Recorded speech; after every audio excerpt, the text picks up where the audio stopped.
Buenas tardes a todos. Empezamos una nueva sesión de este Congreso de Insuficiencia Cardíaca 2021. Hoy hemos venido aquí a hablar de cómo organizar una unidad cardiorrenal en mi hospital. Durante muchísimos años los pacientes cardiorrenales han sido los grandes olvidados, no solamente de las reuniones científicas, sino de la práctica clínica diaria. Durante muchísimos años, especialistas que lidiamos con estos enfermos, luchábamos a ver quién no veía a estos pacientes en muchos casos abandonados, no solamente de conocimiento de práctica clínica, sino excluidos de los grandes ensayos clínicos, un manejo puramente empírico. En los últimos años nos hemos dado cuenta de la importancia que tienen estos enfermos y afortunadamente profesionales como los que hoy vamos a escuchar han abordado el toro por los cuernos y han abogado a la creación de unidades asistenciales que lidien con estos pacientes de manera integrada, ¿no?, entre varias especialidades, ¿no? Así pues, tenemos hoy una hora fantástica, ¿no?, con tres ponentes de excelencia. Probablemente ya muchos de vosotros los conocéis. En primer lugar tenemos a la doctora Marta Cobo Marcos, es cardióloga del Hospital Universitario Puerta de Hierro de Majadahonda, Madrid, quien nos hablará sobre la situación actual y hará un breve resumen del documento de consenso de la Sociedad Española de Nefrología y de la Sociedad Española de Cardiología sobre cómo crear o qué necesidades tenemos para crear unidades cardiorrenales. Este es un documento que luego ya ella hablará, ¿no?, pero ya el documento ha sido publicado en abierto en la revista Rey Cardioclinics y os recomiendo, si tenéis interés, que le echéis un vistazo. En segundo lugar tendremos al profesor José Luis Gorris, es jefe de nefrología del Hospital Clínico Universitario de Valencia. Probablemente muchos de vosotros lo conocéis, es el nefrólogo de referencia de muchos de nosotros y en este sentido es uno de los más grandes impulsores de las unidades cardiorrenales. Gracias, José Luis, por lo que me corresponde, ¿no? Desde luego, sin tu apoyo, la creación de la unidad en mi centro hubiese sido imposible.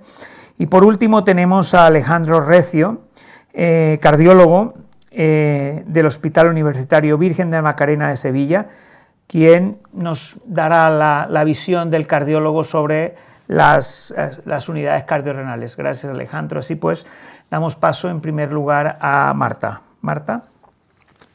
Bueno, pues muchas gracias, Julio, por la presentación y muchas gracias a la Asociación de Insuficiencia Cardíaca por permitirnos presentar esta mesa que, bajo nuestro punto de vista, tiene un interés creciente.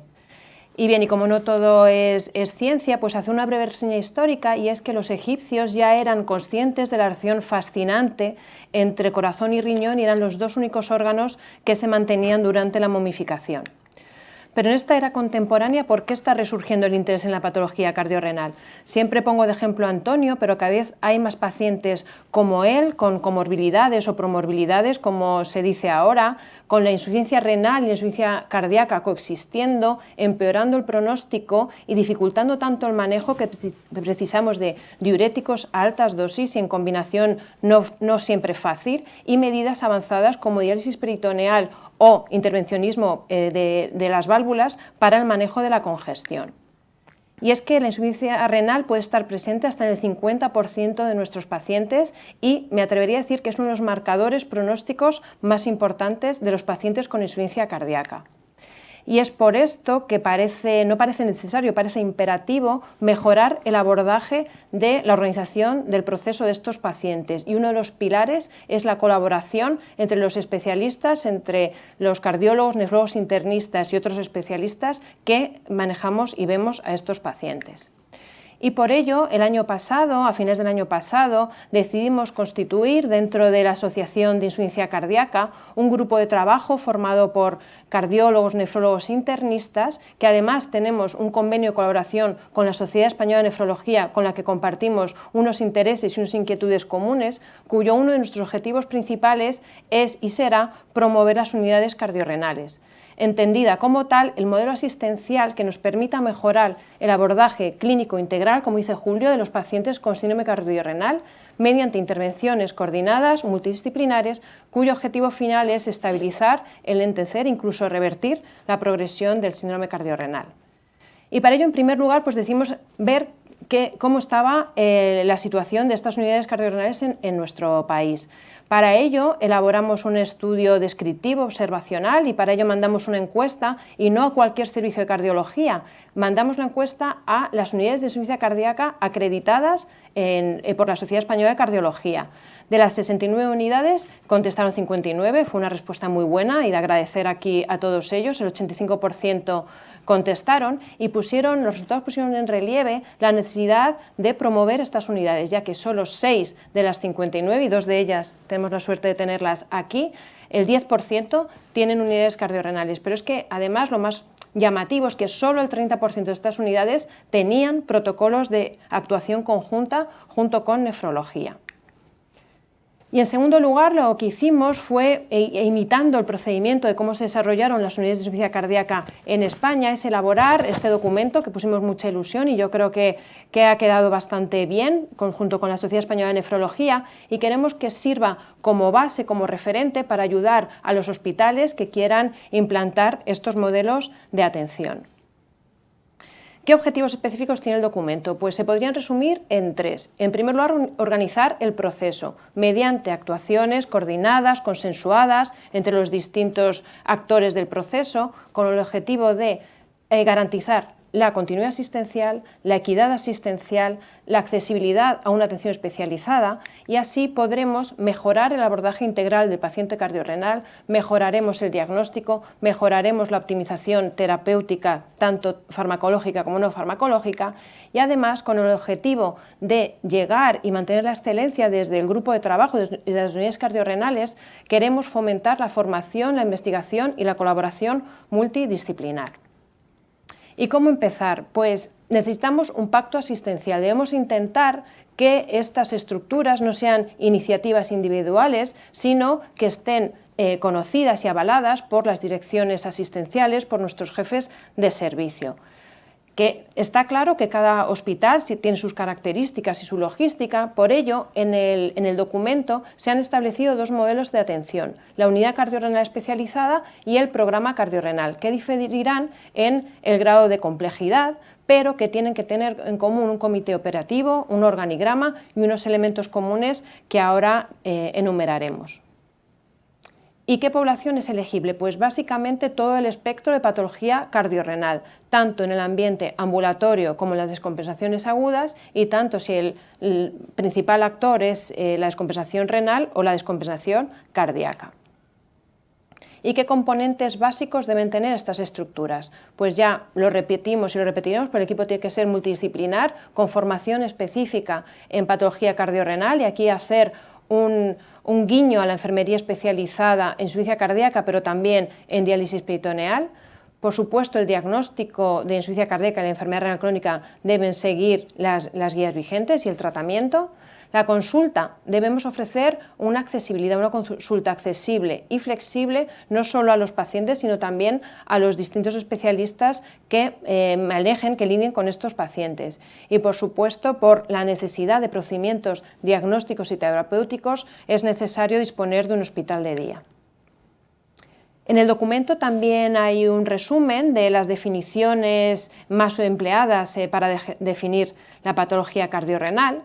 Y también en nuestra figura central está el otro gran componente básico, que son los acuerdos de actuación y las vías clínicas, en las que aconsejamos cómo estratificar al paciente, cómo hacer un seguimiento estructurado, con especial atención a la optimización del tratamiento, a la detección y tratamiento de descompensaciones, pero también saber qué paciente puede ser candidato a una terapia de sustitución renal y a cuidados paliativos.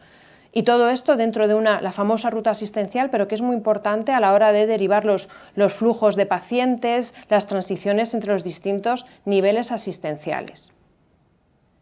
Proponemos también en el documento una estratificación en 2 grupos, riesgo moderado y alto riesgo, y proponemos que el paciente de alto riesgo tenga una valoración precoz en menos de 7 días en estas consultas, por lo que está claro que debemos de tener muy bien estructurado el proceso para poder ofrecer esta accesibilidad.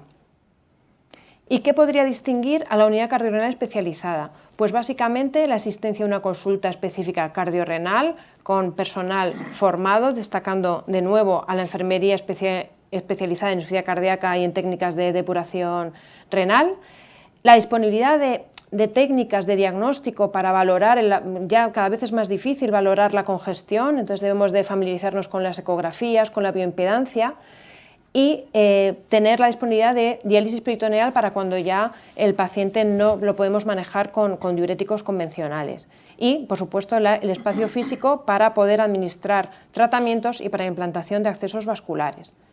Pero se entiende que por problemas logísticos no todos los hospitales van a poder disponer de una consulta específica o de diálisis peritoneal, y por eso el programa cardiorrenal se establece para este tipo de hospitales o de centros, pero sí que debe de estar integrado también por un equipo multidisciplinar con experiencia en paciente cardiorrenal y que tenga una ruta asistencial y unas vías clínicas también que permitan todo esto que hemos hablado de mejorar el proceso diagnóstico y terapéutico. También en el documento hay una tabla resumen de los aspectos terapéuticos específicos y propios que se deben valorar en nuestro checklist en las consultas cardiorrenales, en el paciente cardiorrenal, como es el tratamiento de la congestión, el tratamiento farmacológico, que tenemos la suerte también de que estamos teniendo oportunidades de tratamiento en este tipo de pacientes que eran los grandes olvidados, como dice Julio. El tratamiento debemos también pensar qué paciente es candidato a terapias avanzadas, tanto cardiológicas como terapia sustitutiva renal, pero no debemos de olvidar de potenciar los tratamientos paliativos cuando ya no tenemos más recorrido que ofrecer al paciente. Y por último, pues los indicadores de resultados. También tenemos que acostumbrarnos a intentar registrar y lo que hacemos, porque de esta manera podemos hacer un análisis y un plan de mejora continua. Hemos establecido varios indicadores más generales y más de proceso y otros más específicos que atienden a cómo se maneja el paciente con síndrome cardiorrenal. Por tanto, yo quiero concluir no con conclusiones, sino con un mensaje de motivación. Los compañeros ahora probablemente nos muestren que con una mínima organización de recursos, una mejora en la comunicación, pues se puede mejorar mucho la atención al paciente cardiorrenal. Y nuestro objetivo para el 2024 es que este porcentaje se invierta, en vez de un 90-10 haya un 10-90 y se hable de unidades cardiorrenales como ahora se habla de unidades de insuficiencia cardíaca. Y nada más, animaros a formar parte de este proyecto y de otros proyectos del grupo de trabajo y de la Asociación de Insuficiencia Cardíaca. Muchas gracias. Muchas gracias, Marta, por tu capacidad de síntesis, ¿no? Explicarnos brevemente lo que es el consenso, ¿no? y poner a corto plazo, ¿no?, unos objetivos, que eso siempre está bien, ¿no?, motivadores. Vamos a dar paso a la siguiente charla por parte de José Luis Gorris, que nos dará la perspectiva del nefrólogo. Posteriormente veremos la perspectiva del cardiólogo y por último pasaremos a una discusión entre todos. Os animo a que nos enviéis las preguntas que tengáis sobre esta sesión al chat habilitado para ello. Por favor, José Luis. Muchas gracias, Julio, muchas gracias, Marta, gracias a la Asociación de Insuficiencia Cardíaca, Sociedad Española de Nefrología, por invitarme y hacerme partícipe de estos proyectos con tanta ilusión. Entonces, yo voy a dar mi punto de vista de nefrólogo y, como Julio ha comentado antes, el paciente, todos conocemos el grave pronóstico de la insuficiencia cardíaca y me gustaría hablar en mis 15 minutos de cómo podemos mejorar tremendamente el pronóstico de estos pacientes con insuficiencia cardíaca, especialmente refractaria, y cuáles son los tips que hemos utilizado para convencer a nuestros gerentes para tener una unidad de insuficiencia cardíaca. Vamos a ello. Conocemos todo en esta diapositiva. ¿Qué es lo que conocemos? Pues que la insuficiencia cardíaca y la insuficiencia renal son unos graves problemas que causan mucha morbilidad, que causan una causa importante de hospitalización, que están asociados a elevada mortalidad y a muy elevados costes. Por una parte, la insuficiencia cardíaca quizá es algo más frecuente, con un gran coste, pero la insuficiencia renal o enfermedad renal crónica tiene muchísimo más coste por paciente, pero que entre los dos suponen un volumen tremendo de gasto en el sistema sanitario, que son compañeros de viaje frecuentes y que la actuación en esta situación de alta mortalidad puede ser y es de hecho coste efectiva. Por otra parte, los pacientes con enfermedad renal crónica con disminución del filtrado glomerular han sido excluidos de los ensayos, por lo que parece que puede haber falta de evidencia, pero vamos a intentar que trabajando juntos en este abordaje multidisciplinar podamos conseguir grandes beneficios. Pero no quisiera pasar a los aspectos prácticos sin recordar que esto es un clásico estudio en enfermedad renal crónica en el que se demuestra que pacientes en diálisis, pacientes en diálisis con edades como 25 años, pacientes que tienen 25 o 34 años tienen igual o peor pronóstico en la mortalidad que un paciente de la población general más de 75 o 80 años. Es decir, cuando el paciente inicia diálisis tiene este pronóstico y la principal causa de mortalidad en diálisis es la cardiovascular, liderada por la insuficiencia cardíaca.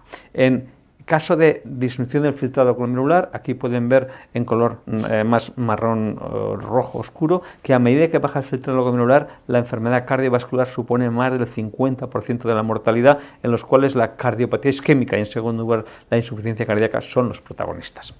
Entonces sí que me gustaría explicar qué experiencia hemos tenido nosotros en nuestra unidad y qué premisas hay que crear para establecer o crear una insuficiencia cardíaca. En primer lugar, existencia de un documento que Marta acaba de explicar, documento consensuado por sociedades diversas, cardiología y nefrología. Segundo, tener ganas, que hay que echar mucha energía y hay que tener ganas, tenemos que creer en ello porque vamos a encontrar muchísimos obstáculos, pero creemos que pasándolos va a valer la pena. Tenemos que tener cierta habilidad para convencer a los gestores y esa habilidad vamos a utilizarla en base a esos datos de indicadores que vamos a medir. Hay que disponer de un espacio físico, que tampoco es preciso ser un gran espacio físico, y una enfermera especializada, estable, que esté siempre más o menos en esta situación y que la experiencia es que compartir con enfermedad renal crónica, consultas de enfermedad renal crónica avanzada o diálisis peritoneal sería lo ideal. Total, es un día a la semana lo que estamos haciendo nosotros. También coordinar con cirugía para programar un catéter, de un implante de catéter peritoneal, que es muy sencillo, muy breve, media hora, una hora con toda la logística, pero hay que programarlo y mucha energía para coordinar todo esto, porque esta energía se va a ver compensada junto con estas ganas de trabajar en equipo con los resultados espectaculares. Pues ¿cómo trabajamos? El paciente lo valoramos en nuestras consultas de nefrología, enviamos a cardiología cuando tiene una serie de criterios como en todos los hospitales, arritmia, paciente con cardiopatía isquémica no controlado, necesidad de dispositivos, y aquellos pacientes que tienen insuficiencia renal avanzada, refractariedad y complejo manejo, sí que hacemos la valoración conjunta en la unidad cardiorrenal, esta valoración conjunta que se pasa una consulta una vez por semana, cardiólogo y nefrólogos juntos. Esta es nuestra unidad cardiorrenal, es así alargada, en la parte de atrás está camilla, ecógrafo, etcétera. El paciente está tapado, pues ahí tenemos Miguel González, y nefrólogo, y Rafa de la Espriella, que trabajan conjuntamente para analizar los pacientes. Aprendemos siempre, y aquí se trabaja pues con la enfermera que está en la unidad cardiorrenal, que es la enfermera de diálisis peritoneal. Se trabaja de forma horizontal, no se impone nada. Nosotros aprendemos de nefrología, cardiología aprende de nosotros, y esto es un espíritu de liderazgo actual, es un espíritu de trabajo horizontal en el que aprendemos todos de todos y nos implicamos todos. ¿Qué nos ha aportado el cardiólogo aquí? Pues mira, sinceramente los nefrólogos somos muy fisiólogos, sabemos el electrolito, el ácido base, los cálculos, pero nos habéis enseñado a utilizar herramientas de imagen para mejorar la capacidad diagnóstica y terapéutica. Nosotros, por mucho ajuste y mucha fisiología, pues ha llegado el doctor Rafa de la Espriella en Julio Núñez y nos pasaban la eco y decía, este señor tiene una ascitis tremenda, aunque no tiene edema, y creemos que no necesita diuréticos, o este señor tiene la cava adecuada o la cava dilatada y necesita más diuréticos. Y nos han enseñado a posicionar los distintos biomarcadores de congestión, NT-proBNP y CA125, que el doctor Núñez y de la Espriella son los líderes. Bueno, han salido las guías ahora de insuficiencia cardíaca, nos han posicionado esto. ¿Qué hemos aportado a los nefrólogos? Pues hemos hablado y hemos coordinado entre ambos y hemos aprendido que el tratamiento de la insuficiencia cardíaca puede asociarse al deterioro renal y que eso no es malo si el paciente clínicamente está mejor. Hemos intentado ajustar el manejo de las altas dosis de diuréticos a los que nosotros estamos acostumbrados, manejo de electrolitos ciclantes del potasio, la fisiopatología cardiorrenal, combinaciones de diuréticos en distintos sitios de la nefrona que ya los cardiólogos estáis absolutamente habituados y manejando manejáis muy bien, y la utilización de diálisis peritoneal en la congestión refractaria.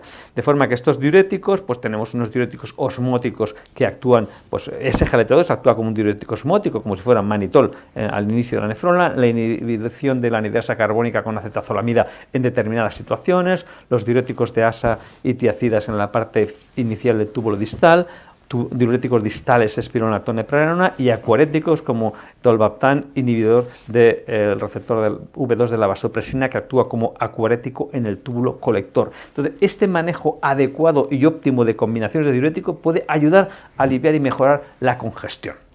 Y en las situaciones de insuficiencia cardíaca refractaria utilizamos la diálisis peritoneal no solo para ultrafiltrar, sino para conseguir una enorme extracción de sodio continua y además eliminación de determinadas sustancias tóxicas urémicas que, aunque el paciente no esté con un filtrado que necesite diálisis, pero filtrados de 25, 30, 35, tienen sustancias urémicas que producen cierto efecto inotrópico negativo y el paciente va a ser beneficiado. El catéter peritoneal permite al paciente una vida absolutamente normal, como pueden ver ahí en esta imagen.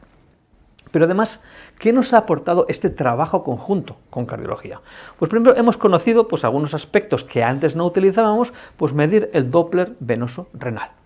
Hemos conocido estas alteraciones del Doppler venoso renal que se da en el paciente congestivo con insuficiencia renal. Hemos aprendido que un flujo alterado, la pérdida de ese flujo continuo o bifásico se asocia a peor pronóstico, y lo hemos aplicado en nuestro trabajo diario, y aquí el doctor Núñez, el doctor de la Espriella, han publicado que estas alteraciones en los flujos medidos por Doppler renal nos ayudan, se correlacionan con los niveles de CA 125 y nos son herramientas que nos ayudan a conocer mejor el estado de la congestión. Pero además, los cardiólogos también han visto cosas que hemos utilizado los nefrólogos. Han empezado o habéis empezado a utilizar bioimpedancia. La bioimpedancia, sabemos que el cuerpo trabaja como si fuéramos unos cilindros que son los miembros, brazos y piernas, y este cilindro, al transmitir una corriente alterna entre brazo y pierna, por ejemplo, pues la existencia de mayor o menor grado de agua supone una resistencia mayor o menor, y eso se puede medir, una impedancia vectorial, y eso nos analiza el estado de hidratación, pero no solo hidratación, sino nutrición y el volumen de grasa. Esto nos ayuda, por ejemplo, a ver en esta bioimpedancia BCM de Fresenius cómo evoluciona el estado de hiperhidratación, que conseguimos mejorarlo, pero no estamos todavía en el grado óptimo, tenemos que continuar. Y además, en la figura de abajo vemos en azul la evolución de hidratación, la masa magra en amarillo, en marrón o calabaza, y en amarillo la masa grasa, cómo evoluciona. Además, tenemos otro reciente dispositivo de bioimpedancia, en este caso Maltron, que nos permite además saber dónde estamos a nivel el fluido extravascular en la gráfica de la izquierda. Aquí este paciente hemos conseguido meterlo en el sitio normal y el líquido extravascular ya está correcto y ok, y aquí en el líquido intravascular ya lo hemos logrado meter en su sitio, con lo que este paciente, si aumentamos los diuréticos, vamos a inducir la hipotensión. Entonces, una mezcla del estado extravascular, estado intravascular y más aún, aquí tenemos datos de hematocrito con este sistema de bioimpedancia Maltron, hematocrito, el paciente está 0,00, está equilibrado de intra y extravascular, y aquí lo que nos da es el espacio intersticial, está equilibrado y con un 0, con lo que este paciente no necesita ni tratamiento más diurético ni SGLT2, porque el tratamiento que lleva actualmente es fino. Este paciente, si tuviera un espacio intersticial más aumentado medido con esta bioimpedancia, podría haberse beneficiado de SGLT2. ¿Qué ocurre? Pues entre las herramientas clínicas, auscultación, edema, eco, cava y las bioimpedancias, tenemos un paciente con un ajuste fino, un paciente que es muy complejo y que ingresa muchísimo.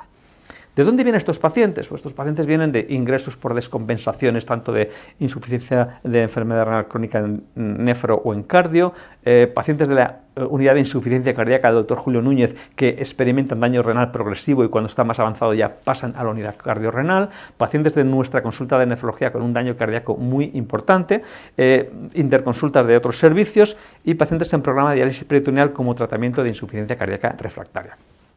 ¿Qué no tenemos que olvidar? Pues no tenemos que olvidar que hay que medir, como ha dicho Marta, es importantísimo. Estos indicadores nos van a ayudar a saber si estamos haciendo las cosas bien o no, que hay que hacer registros, que hay que recoger datos prospectivos de los pacientes con bioimpedancia, con eco, etcétera, que hay que trabajar en equipo con otros centros. Los datos de los 40 pacientes de la unidad cardiorrenal de un centro, 80, no van a ningún sitio, pero si nos juntamos las 40 unidades podemos estar en las grandes revistas y aportando conocimiento, que hay que aliarse con otros. No estamos acostumbrados a trabajar con ingenieros, con físicos, con biotecnólogos, hay que hacer eso. El doctor Núñez y yo, el doctor de la Espriella, ya nos hemos acercado, estamos trabajando con ingenieros de la Universidad Politécnica de Valencia para un tema de microchips que puede ayudarnos a la clínica diaria, y hay que trabajar en publicaciones y registros del grupo. Acabo en los últimos 3 minutos con nuestros datos de la unidad cardiorrenal. Estos son los pacientes que se ven en la consulta una vez a la semana, al mes. Pues hay meses que vemos 58 pacientes y meses que vemos 17. Es una consulta de relativamente pocos pacientes porque son muy complejos, pero en estos pacientes se va a ahorrar mucha hospitalización. Tenemos los datos de los 100 primeros pacientes, en el que vemos pues, una FEBI de 43 media, un índice de Charlson de 7, son pacientes que están muy deteriorados, con un filtrado de 33, es decir, que no necesitan diálisis, pero tienen una sobrecarga importante y que llevan todos los tratamientos adecuados. Estos pacientes, la mayoría lleva un solo recambio de diálisis peritoneal o dos, el 80%, y que en este análisis que hemos hecho de qué número de días estos pacientes antes de implantar el catéter peritoneal hospitalizaron en los 6 meses previos y los meses posteriores, conseguimos disminuir 10 veces la tasa de hospitalización por insuficiencia cardíaca. Eso es suficiente para convencer a un gerente para que apoye esta tasa. Las salidas de programa son muchos por éxitos son pacientes que son muy deteriorados, pero tenemos una supervivencia global de 36 meses, que eso es mucho. A los 2 años, 71%. Estos pacientes tienen el peor pronóstico que cualquiera de los cánceres estándar. Estamos consiguiendo con este implante de catéter peritoneal mejorar muchísimo su supervivencia. Y quiero acabar, porque es importante también, como ha dicho Marta, utilizar las redes sociales. Las redes sociales es una herramienta tremendamente importante de difusión de estos resultados de las unidades cardiorrenales, y aquí he puesto algunos de los compañeros, excusadme si alguno de vosotros no está, pero vamos, os agradezco a todos la difusión que se está haciendo. Y acabo también comunicándoos que vamos a hacer a partir de noviembre en nuestra unidad cardiorrenal un proyecto formativo que invitamos, estos son los laboratorios que están sponsorizándolo, a que convivan con nosotros durante 2 días, martes y miércoles, y ven nuestra unidad cardiorrenal, pasan visita con nosotros, pasamos visita en la unidad de insuficiencia cardíaca del doctor Julio Núñez, hacemos un taller práctico de ecografía, Doppler, renal, bioimpedancia, discutimos los casos, etcétera, y creemos que esos 2 días o día y medio puede ser de gran interés. Y para acabar, hay gente importante como mi amigo Santiago Cañizares, es una persona que opina con criterios muy claros en el deporte, ha entendido esto, vio nuestra unidad de cardiorrenal y dijo esta opinión. Los enfermos en los que coincide la enfermedad cardíaca y renal son cada vez más frecuentes y con peores resultados clínicos. El trabajo en equipo, mediante la creación de unidades cardiorrenales, constituye un avance muy importante en el abordaje de dichos pacientes.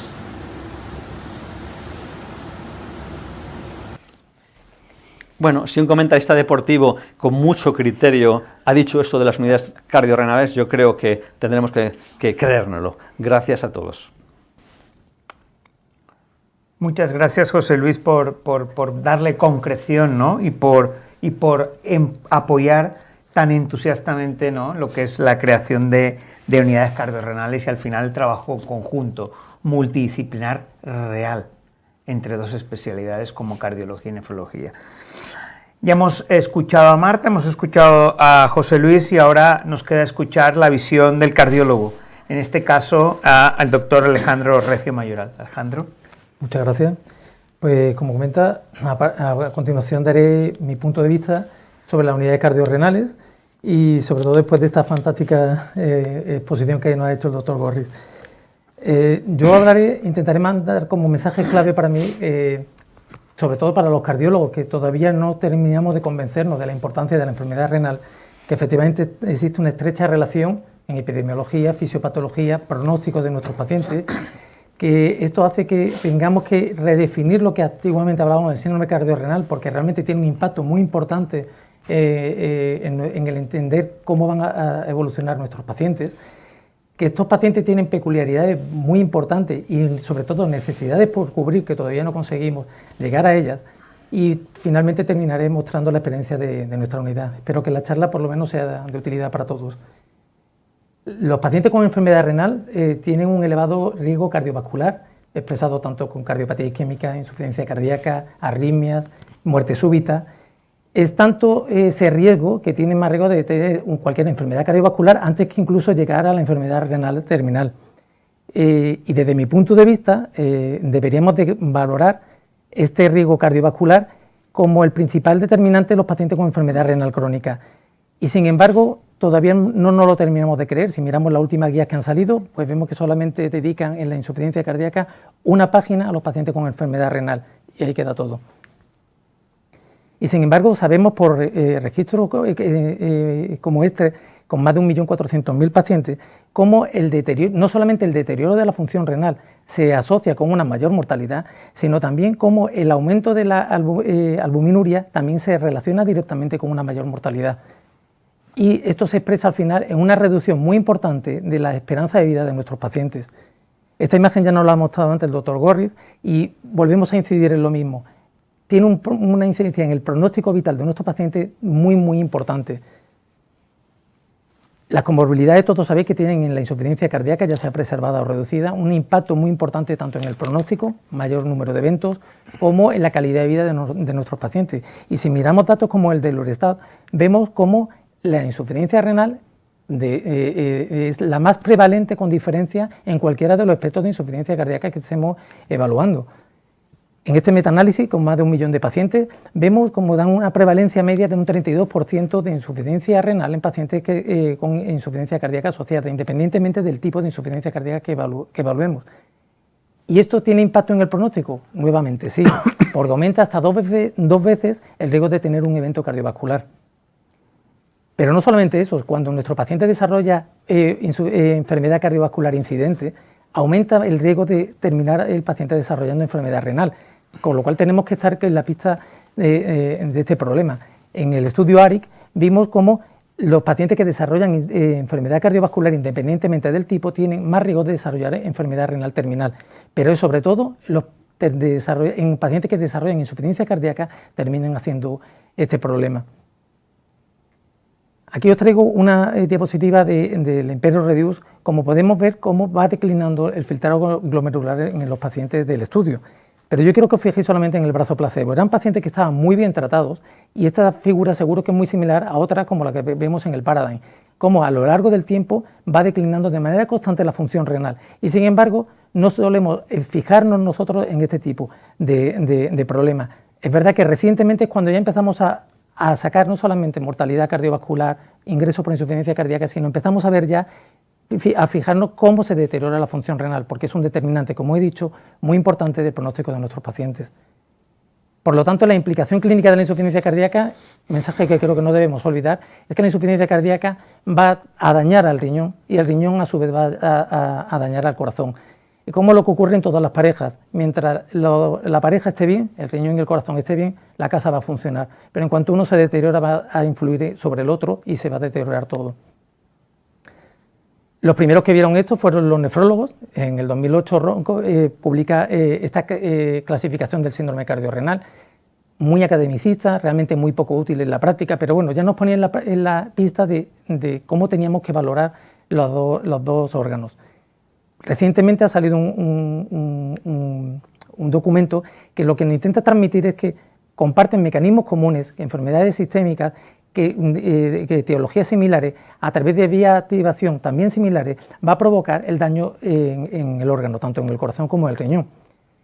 Y el punto final será la aparición de fibrosis en ambos órganos. Lo que nos quiere decir es que necesitamos una visión global, un equipo multidisciplinar para abordar esta patología.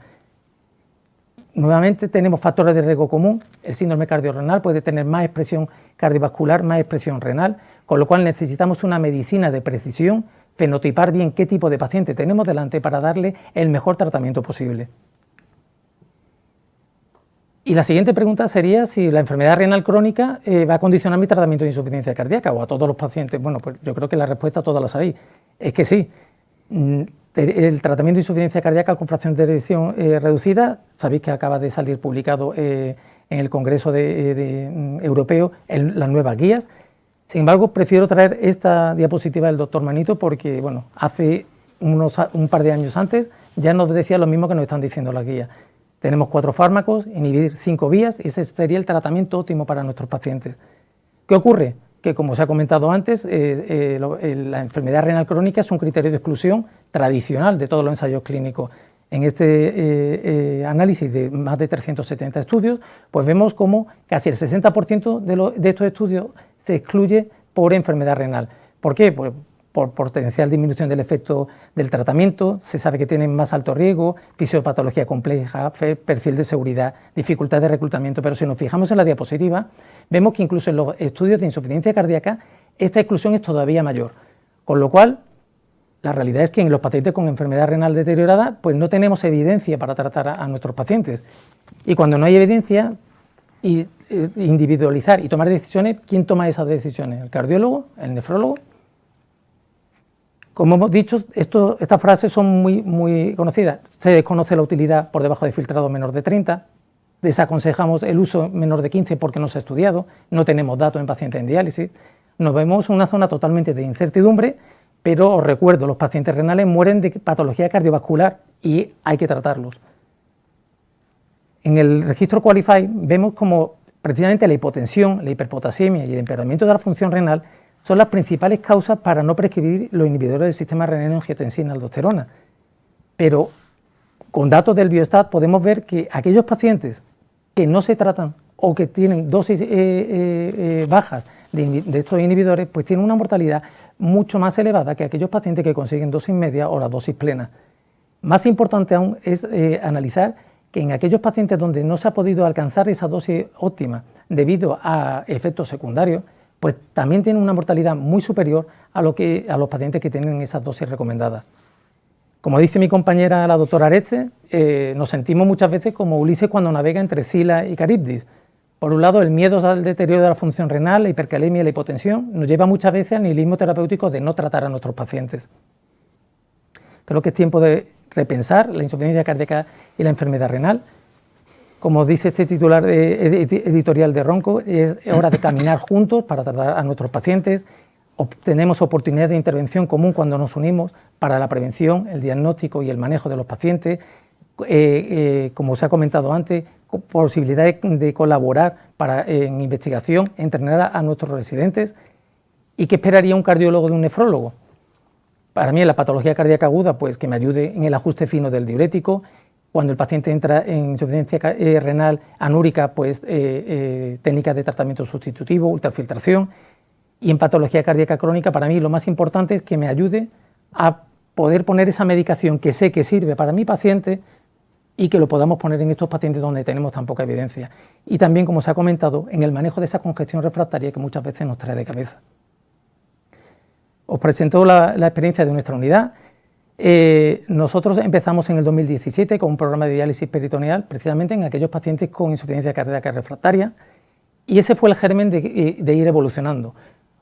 Muchas veces hablamos de unidad cardiorrenal y parece que es que ya teníamos un sitio y demás. No, empezamos todo mucha voluntad, muchas ganas, todo muy virtual, como esa consulta virtual, discutíamos casos complejos, poco a poco fuimos creciendo, valoración pretrasplante renal con una hoja de interconsulta ya reglada para acelerar el proceso, y ya en mayo del 2019 empezamos las consultas presenciales donde cardiólogo y nefrólogo ven al paciente.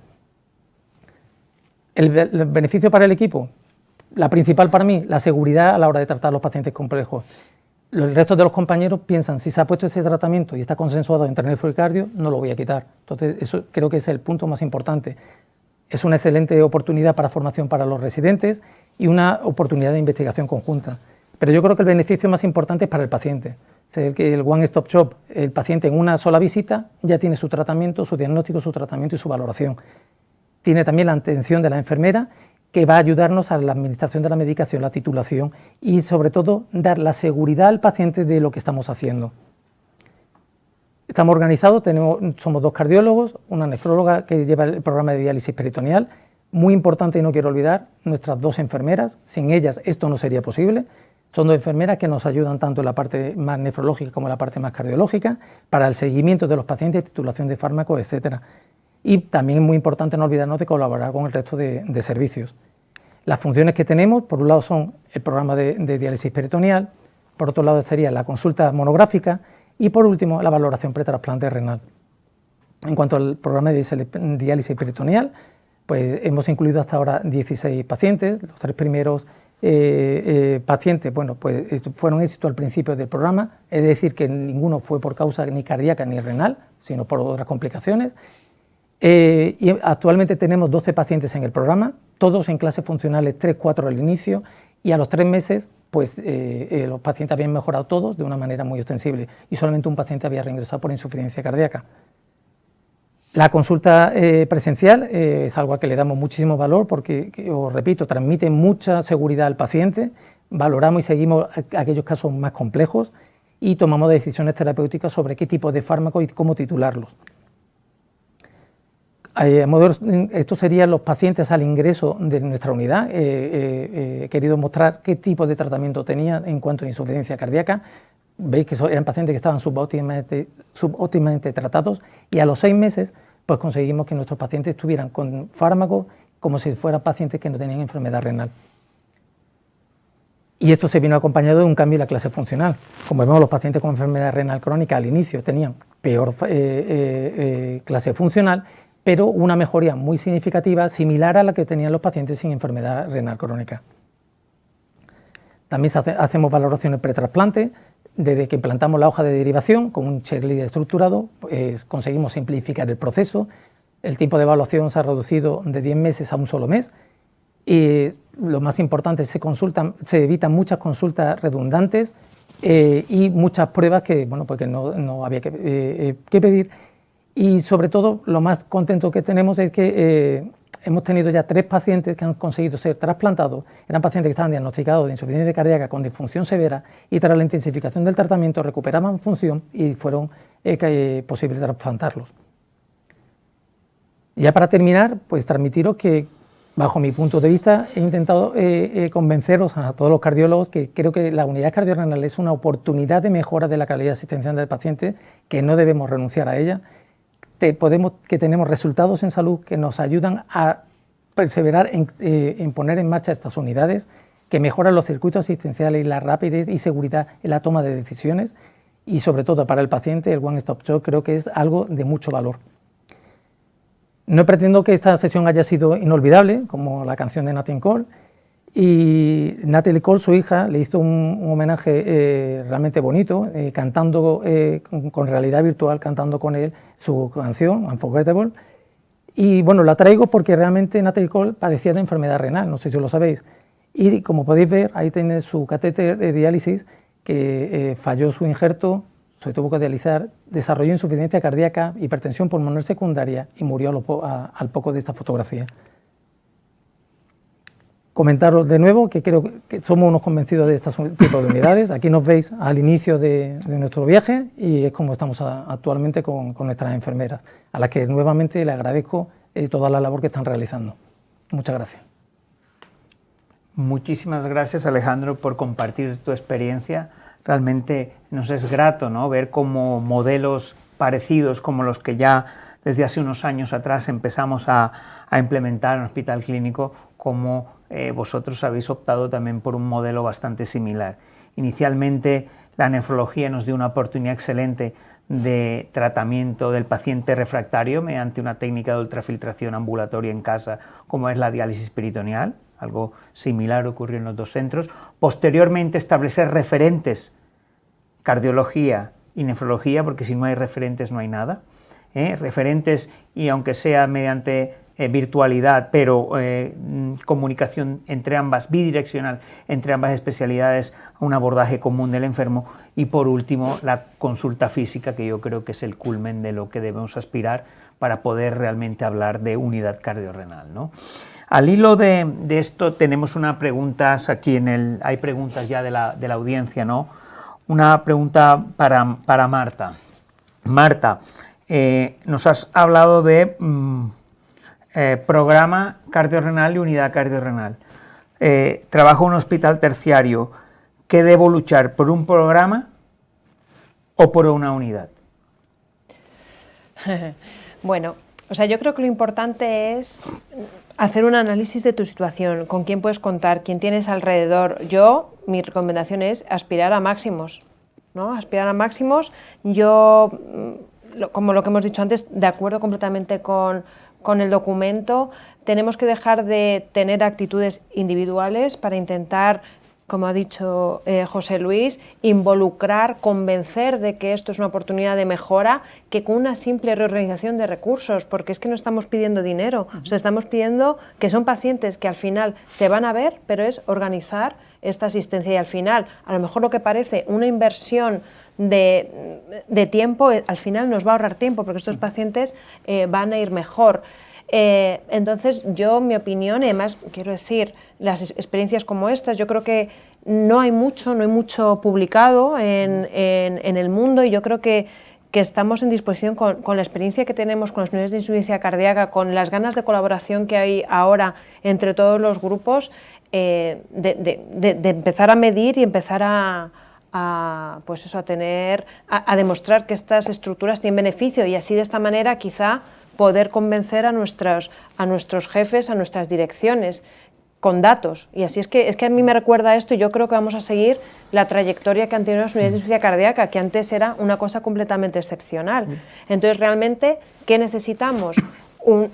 Una coordinación entre los referentes, que yo creo que es importante que haya referentes que vayan en el mismo barco, en la misma línea, y luego pues intentar tener diálisis peritoneal, que cada vez la vamos a necesitar más. O sea, quiero decir que no me parece en principio tan complicado, hay que echar ganas, pero vamos, ellos tienen más experiencia que yo, nosotros estamos empezando, pero nuestra experiencia inicial, que ya la contaremos en otro curso, en otra cosa, está siendo también excepcional. Muy bien. Si está en un hospital terciario, hay con nefrología, obviamente, tiene que ir, como tú dices, a máximos, porque explicar a un nefrólogo, hablar con un nefrólogo, esto es una buena forma de trabajar juntos, y esto puede ser un primer enlace para muchas más comunicaciones. Es decir, en un hospital con ciertas limitaciones, pequeño, con poco número de nefrólogos, sin nefrología, es más difícil, pero como tú dices, en un hospital de terciario con un nefrólogo al lado, sin duda. José Luis, una pregunta para ti.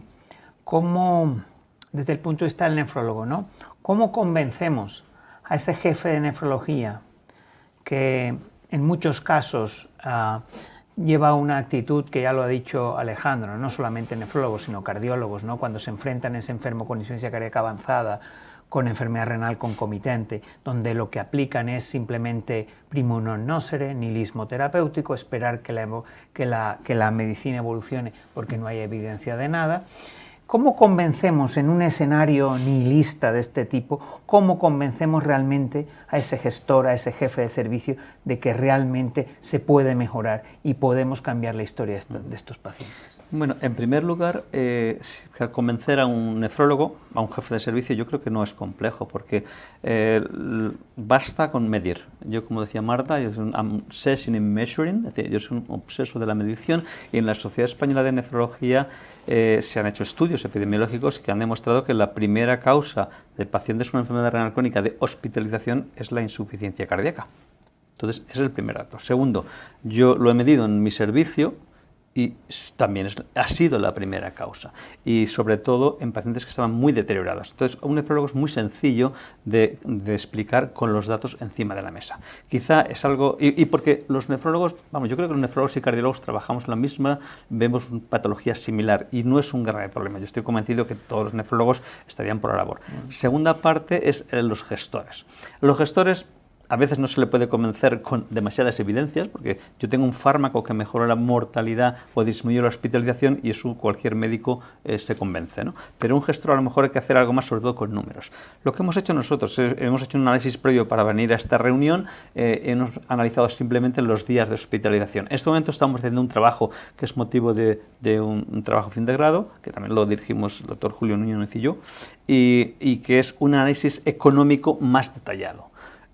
Bajar 10 veces el coste de la principal causa de hospitalización en un centro, es suficiente motivo para que los gestores hagan ese mínimo, como dice Marta. No hay que hacer una mínimo inversión, es decir, la misma enfermera de diálisis peritoneal se puede ceder un día, o una enfermera compartida con otro sitio. Si tienes una enfermera específica, fantástico, pero no están los tiempos como para ir tirando así. Entonces, sí que se necesita cierto espacio físico, una unidad para administrar medicación intravenosa, que sea pues un hospital de día. Entonces, el esfuerzo mínimo que tiene que hacer el gerente, yo le diría, mire, a señor director o señora directora o gerente, que el mínimo esfuerzo que va a suponer un espacio de 25-30 metros cuadrados, con compartir una enfermera, vamos a conseguir disminuir 10 veces el coste de la principal causa de hospitalización. ¿Y qué dicen, Julio? Tus pacientes. Los pacientes, ¿qué nos dicen? Es que eso es lo más importante, una cuestión que no abordamos muchas veces, es que fantásticos. El enfermo, ya lo ha dicho Alejandro, el paciente está muy contento, ha dejado de acudir 2 veces a la consulta, porque el nefrólogo lo ve 2-3 veces al año y el cardiólogo 5 o 6, puede ser. El paciente ahora mismo se valora en una visita, ya se valora por los 2 especialistas. Claro. Y lo más importante es que el manejo está absolutamente consensuado. Basta ya de que ponga yo un tratamiento y a la semana siguiente sistemáticamente el especialista, ya sea el nefrólogo, el internista o el cardiólogo, hace absolutamente lo contrario, retira el fármaco en cuestión. Vale. Yo creo que esto no puede ser. No se puede hacer una medicina defensiva por si acaso, hay que hacer medicina con evidencias y con fármacos que mejoren la mortalidad y con evidencias que tenemos, y también hay que medir calidad de vida. Sí. El paciente, cuando viene a la consulta cardiológica, dice, doctor, es que yo antes no podía subir un piso y ahora subo 3 pisos. Entonces, estos aspectos y luego, ¿qué pasa si vemos que estamos haciendo las cosas bien? Con una auscultación, con la clínica, con los datos analíticos, con CA125, con la eco en la cava, con la bioimpedancia, sabemos que hemos ajustado correctamente el tratamiento de la insuficiencia cardíaca y nos quedamos tranquilos y sabemos que ese paciente, en vez de verlo en un mes, lo podemos ver en 3 meses y sabemos que se va a estabilizar. Y la ayuda de la enfermera también tiene su papel en monitorizar. Señores, estamos haciendo gestión, estamos optimizando. Yo creo que es suficiente argumento para convencer a los más escépticos de este programa, que yo, de verdad, tanto con mi equipo como con los cardiólogos, estamos entusiasmados porque en la medicina hay que ver cosas que nos den ilusión. Y yo creo que es una de las cosas que, aparte de mejorar nuestra práctica clínica y optimizarla y saber que el paciente está bien, pues nos da también la ilusión de tener un control, es decir, estamos con el paciente controlado. También nos gusta eso. Tenemos aquí una pregunta, un comentario de Francisco Carrasco de Córdoba. Me gustaría que Alejandro contestara. Ellos nos comentan que tienen una envidia sana de lo que hemos presentado, ¿no? Que ellos llevan mucho tiempo intentando implantar una unidad cardiorrenal con muchísimos problemas y en gran medida el problema que argumentan es la falta de recursos humanos. Simplemente dicen no pueden más. ¿Qué consejo le darías desde tu perspectiva, desde Andalucía, a nuestro compañero de Córdoba? Bueno, yo te puedo contar lo que intento reflejar en la experiencia nuestra, que creo que puede ayudar. Lo primero que tienes que buscar es alguien afín con el que trabajar. Yo tuve la gran suerte de tener a una fantástica compañera en la doctora Nuria Areste, que es mi nefróloga de referencia, que es la que lleva el programa de diálisis peritoneal, y gracias a ella, bueno, tenemos muchísima afinidad, muchísimas ganas siempre de tratar al paciente que tienes delante. Y yo te diría, lo primero, buscar ese referente que sea, evidentemente, que haya buena relación. A raíz de eso, todo irá creciendo progresivamente. No obsesionarse con no tengo un sitio específico, nosotros tampoco lo tenemos, pero ¿qué consulta es más grande, la de ella o la mía? Pues nos vamos a la consulta más grande y es donde pasamos los pacientes. Ir manejándolo todo de esa manera. La unidad de días de insuficiencia cardíaca es un poco más potente, por así decirlo, que la de diálisis peritoneal, pues allí es donde concentramos las titulaciones de los fármacos, administrar los fármacos y demás. Un poquito de imaginación a la hora de hacerlo crecer, ganas y empatía con la persona con la que vas a trabajar. Yo creo que eso es el cóctel perfecto. Muy bien, lo mismo realmente se puede aplicar en base a nuestra experiencia, José Luis. Y ahora una última pregunta, la lanzo de manera abierta, contestáis, tenemos 2 minutos solamente, contestar. Ainara Lozano, ¿cuál es la evidencia para el uso de ISGLT2 en insuficiencia cardíaca aguda? ¿En insuficiencia cardíaca aguda? Evidencia para el uso de ISGLT2 en insuficiencia cardíaca aguda. Que yo sepa, hasta la fecha, poca evidencia. El Soloist, ¿no? Hasta la fecha no, Solo realmente el estudio Soloist sí. es en pacientes, el inicio era y la randomización en pacientes estabilizados, ¿no? Estabilizado y insuficiencia cardíaca sí. aguda, los resultados fueron muy positivos y hay que resaltar que eran solo diabéticos. Realmente no conocemos el efecto no diabéticos. Hay que decir que hay ensayos clínicos en marcha. Recuerdo, por ejemplo, el EMPULSE, ¿no? También hay con dapaglifosina, ¿no? Que evalúan específicamente los resultados clínicos, capacidad funcional, calidad de vida en pacientes ingresados con insuficiencia cardíaca aguda, ¿no?